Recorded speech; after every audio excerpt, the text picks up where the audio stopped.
এ দুঃসহ স্মৃতি আর আর্তনাদের পেরিয়েছে 11 বছর।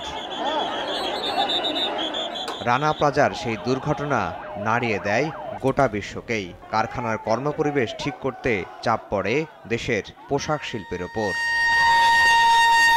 এই ঘটনায় অবহেলায় হত্যার অভিযোগ প্রমাণ মেলে। 2015 সালে সিআইডি ভবন মালিক সোহেল রানা সহ 41 জনের বিরুদ্ধে চার্জশিট দেয়।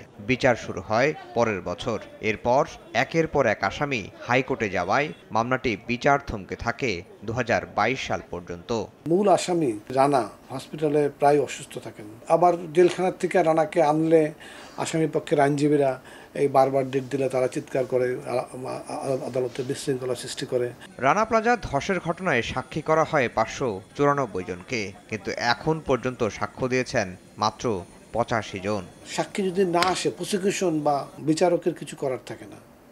তারপর আমরা যথেষ্ট আন্তরিকতার সহিত সাক্ষী আনার জন্য সব রকম চেষ্টা করতেছি।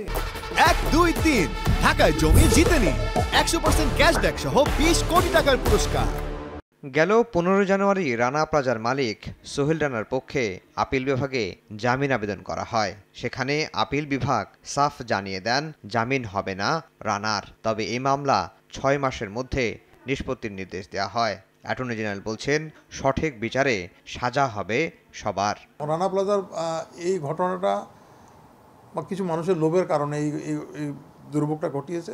যারা সেই সময় দায়িত্বে ছিলেন এটা দেখাশোনা করার জন্য পৌরসভার, তারাও কিন্তু এই ধরনের অন্যায়ের সাথে জড়িত এবং তাদের সকলের কিন্তু এখানে বিচার হচ্ছে এবং আশা করা যাচ্ছে তাদের এইসব কারণে তাদের বিচার হবে এবং বিচারে তাদের একদম সঠিক বিচার করে তাদের শাস্তি দেওয়া হবে। রানা প্লাজার মামলায় আসামিদের পক্ষ থেকে কথা বলতে রাজি হননি কোনো আইনজীবী। গেল 21 এপ্রিল এই মামলায় সবশেষ 4 জন সাক্ষীর সাক্ষ্য নেওয়া হয়। 28 জুন এই মামলার পরবর্তী সাক্ষ্য গ্রহণের দিন ধার্য রয়েছে।